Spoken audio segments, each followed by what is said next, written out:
শীতকালীন সবজিতে ভরপুর বগুড়ার হাটবাজার আর উত্তরের বৃহৎ সবজি হাট মহাস্থান প্রতিদিন সকাল থেকেই বিকেল পর্যন্ত ক্রেতাদের পদচারণায় মুখরিত থাকছে। টাটকা সবজি এবং ভালো মানের হওয়ার কারণে সেখান থেকে সবজি কিনছেন বিভিন্ন জেলার মানুষরা, আর চাহিদাও বেশ। যদিও উৎপাদন খরচ কিছুটা বেড়েছে, দাম নিয়ে রয়েছে মিশ্র প্রতিক্রিয়াও। বগুড়া থেকে আব্দুর রাজ্জাকের ক্যামেরায় আব্দুস সালাম বাবুর রিপোর্টে বিস্তারিত থাকছে।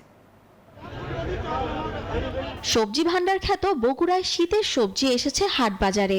উত্তরের বৃহৎ পাইকারি হাট মহাস্থানে বগুড়া ও আশপাশের বিভিন্ন জেলা থেকে চাষিরা আসছেন সবজি বিক্রি করতে। বগুড়ার বিভিন্ন এলাকায় চাষিদের উৎপাদিত সবজি মহাস্থান হাট থেকে প্রতিদিন ছোট বড় অর্ধশতক ট্রাকে করে ঢাকা ও আশপাশের বিভিন্ন স্থানে যাচ্ছে। সবজির সরবরাহ বাড়ায় গত সপ্তাহের তুলনায় দাম কিছুটা কমেছে।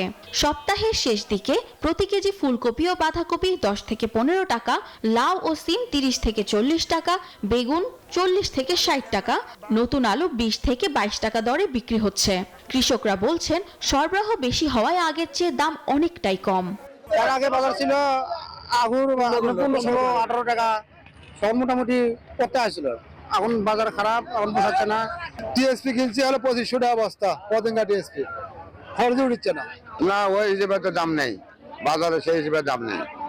আমরা যেভাবে খরচা করছি, যেভাবে শ্রম দিচ্ছি, সেই হিসেবে বাজার নেই। তো এর আগে তো বাজার কমে আসছিল, এখন তো হলো মোটামুটি আছে, চল্লিশটা কোনো হালে। বগুড়ার সবজির চাহিদা দেশের বিভিন্ন স্থানে রয়েছে বলে জানান ব্যবসায়ীরা।